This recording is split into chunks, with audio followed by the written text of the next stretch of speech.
You sit down, you try and paint a lovely painting, and you want it to turn out like this, right? But what actually happens is it ends up looking a little bit more like this, right? It's a subtle difference there. The difference being that this one is a little bit more blobby, a little bit more high contrast, feels off, doesn't feel realistically rendered. What you might be doing is this thing called overstating midtones. Now, I used a John Singer Sargent painting there as an example that I had edited to deliberately overstate the midtones, show you what that might look like. And I used John Singer Sargent for a good reason. It's his writing that helped me understand that paintings can be much simpler, much flatter than we think, and still have this really strong sense of 3D depth and space.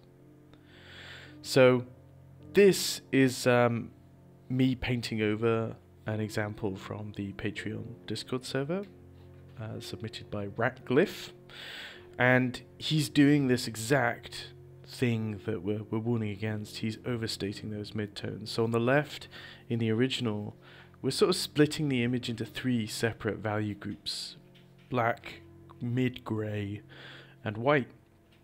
And one of the things that's happening is there's almost a compulsion to use all 3 of those groups spread very evenly across the image. So if I have a full value scale, the temptation is to split it into 3 even sections for black, mid-grey, and white. And this is a fairly logical way of splitting it up, and I could understand why people would make that decision. It's something I used to do. But it's also very technical, it's very rigid, it's what maybe a Photoshop function might provide you, rather than something we can observe with our eyes. So what I'm doing in this paint over is I'm classifying those values a little bit more. I'm saying, look, there is a lit side to the face, and there is a shadow side to the face, and I'm using 1 value for the lit side, and 1 value for the shadow side, okay? And that means I'm only using 2 of my 3 values, but that's okay, because I could just plop in that 3rd darker value where I really need it, maybe in the fold under the eyebrow, or the pupils of the eyes, or just inside the corner of the mouth, okay? And that's just for the skin. I can still use that 3rd value elsewhere. I'm going to keep it in the background, so that can differentiate. I'm going to keep the bow tie, that darker value, but I'm not feeling this compulsion to put all 3 values everywhere, right? There are going to be changes on the face in terms of the form and the value that we can explore. So on the original, you can see that Ratglyph has decided that the part of the cheek that faces upwards into light, the same thing with the forehead, should be lighter than the side of the cheek. I agree, I think that's correct. But it's not a big enough change to require its own value group. I think we could explore that in what we would call the midtones. And we can do that quite subtly. So I've got another video where I'm going to do my own study. And the process that you're going to see me use here, once I set up my canvas, is just one that I think is going to help me get away from that trap of overstating those midtones. So I'm going to start from the extremes. I'm going to start with just my shadows and my lights.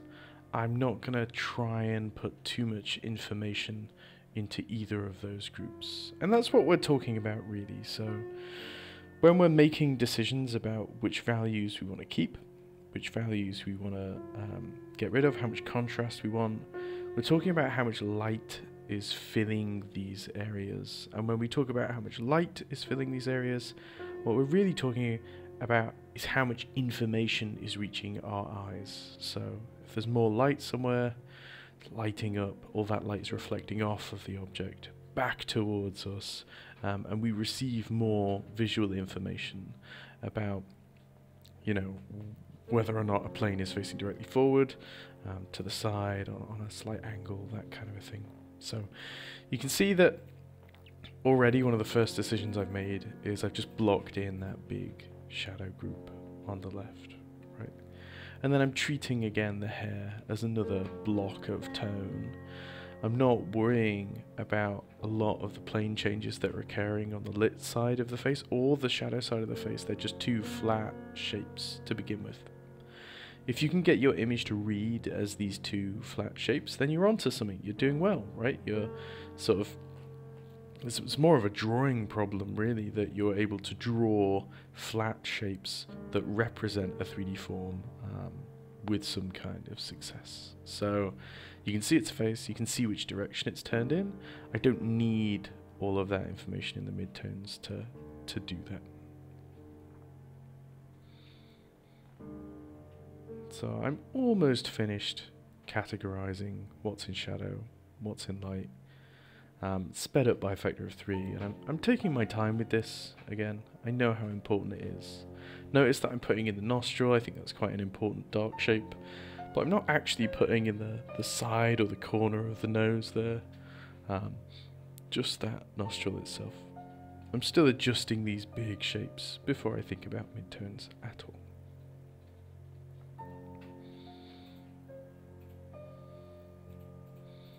Now we're getting to the point where we're adding midtones. So that big plane change on the forehead, it's getting darker. I think it's still getting darker in a reasonably subtle way, right? So it's still part of the light group. Same thing on the top of the nose, it's still in light. What we're talking about is the nose turning away towards shadow though.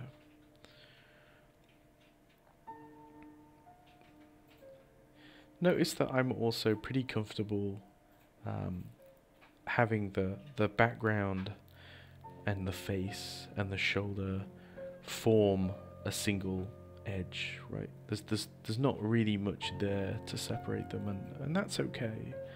I think the other thing that people struggle with when they're doing value studies or painting in general is, you know, being comfortable with leaving things touching. Maybe it can sort of feel like one area is contaminating the next, so there's some kind of visual confusion. But I don't think there is. I think leaving areas grouped like that is actually going to increase the graphic appeal in a lot of your paintings. So I'm adding in more midtones now. You can see things like the bags under the eyes. All right, that's a plane change where the eyelid is coming in at quite a harsh angle.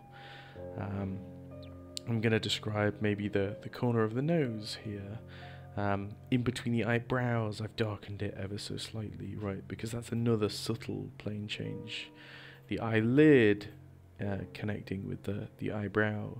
They're having a big impact on the painting. They're making it feel like a realistic 3D form. But they're not insane. They don't have to be really high contrast. You'll see me working on the corner of that mouth, and again, it's not a big change that I'm making there. It's a small little crease, a little tiny subtle shadow that tells me that some of that skin is sort of changing direction as it turns towards the barrel of the mouth. And I guess that's the takeaway, is be subtle, be careful.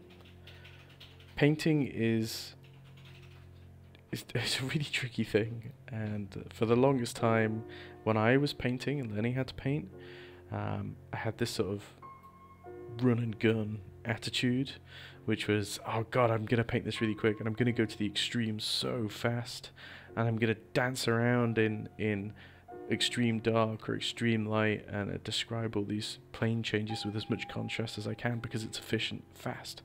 And as I've aged, and I'm not that old, but as I've aged, I'm getting to the point where I'm realizing that a lot of painting is in the subtleties of things.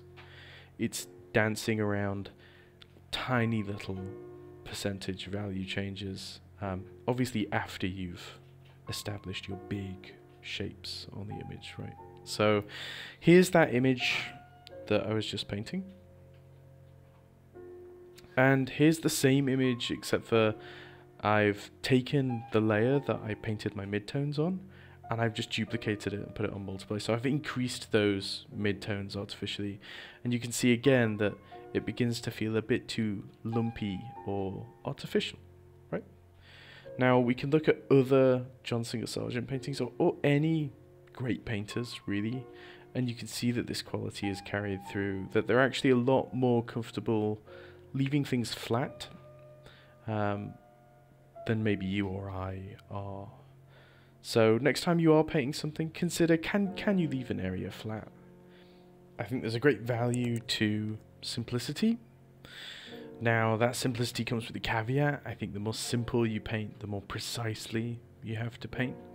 But I give it a go, you know, see if you enjoy it, see if you find it useful. As usual, this was a Patreon paintover video, so if you'd like your own paintover in video form, and you're comfortable with that being on YouTube, then sign up to the Patreon. The link's going to be in the description below.